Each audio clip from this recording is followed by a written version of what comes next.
Hey guys, another quick video for today. This is about the small rig things on my fx3 handle. So I'm not in any way sponsored or affiliated with them. I'm just using this item here. So I'm using this small rig. I forgot the name. The thing for the handle for the fx3. So there's one here that you have to connect from the back.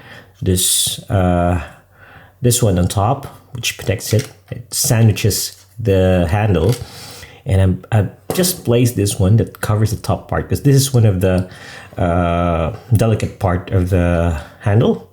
Like a lot of photos or videos of people using this, just the one just it's been taken off. So this one protects it.